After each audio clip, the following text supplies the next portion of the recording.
नेहा ने दादाजी के साथ क्या अच्छा किया, आप लोगों को इस वीडियो से क्या सीख मिलती। हेलो दोस्तों, कैसे हैं आप सब। आई होप आप सब स्वस्थ होंगे और मस्त होंगे। वक्त की पाबंद नेहा हल्की बारिश में ही अपने ग्राहक को लहंगा देने निकल चुकी थी। तभी तेज बारिश के कारण ना चाहते हुए भी उसे एक पेड़ के नीचे रुकना पड़ा, जहाँ पर पहले से ही एक दादाजी और दादी दोनों बैठकर बारिश रुकने का इंतजार कर रहे थे।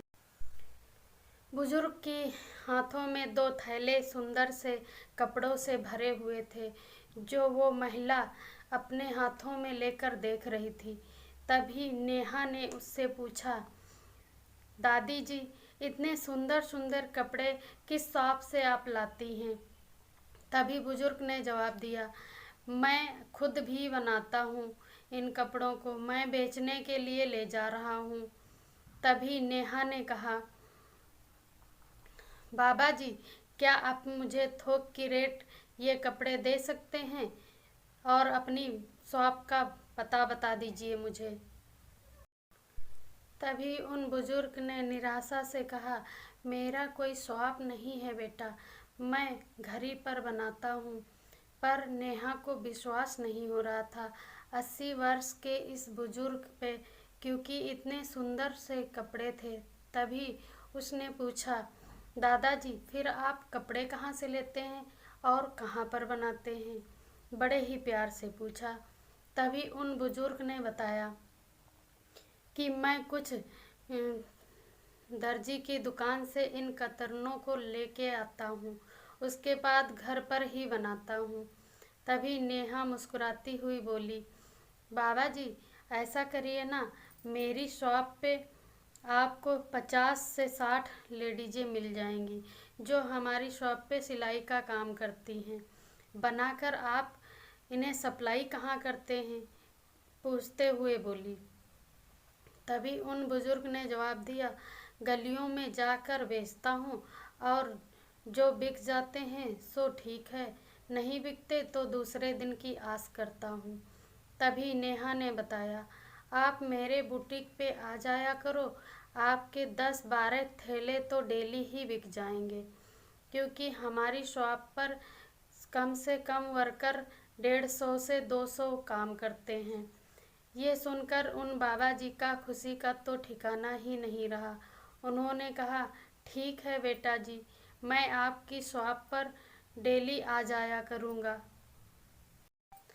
तभी नेहा मुस्कुराती हुई बोली, बाबा जी, एक काम और करिएगा आप, मेरी बुटीक से आपको फ्री में कपड़े भी मिल जाएंगे और अब उन कपड़ों का हमें कोई ज़रूरत नहीं होता है।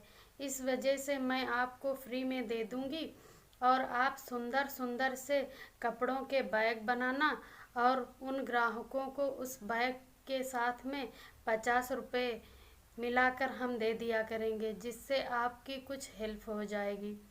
तभी उन बुजुर्ग ने बोला, नेहा, आप मुझे जानती भी नहीं हो, फिर आप इतना मेरी मदद क्यों करना चाहती हो।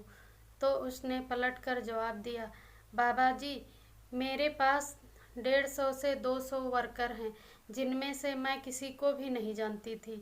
काम करते करते जान पहचान भी हो गई और एक साथ करने में एक दूसरे की हेल्प भी हो जाती। तभी उन दादाजी ने मुस्कुराकर बोला, ठीक है बेटी, मैं कल से आपकी शॉप पे आ जाता हूँ।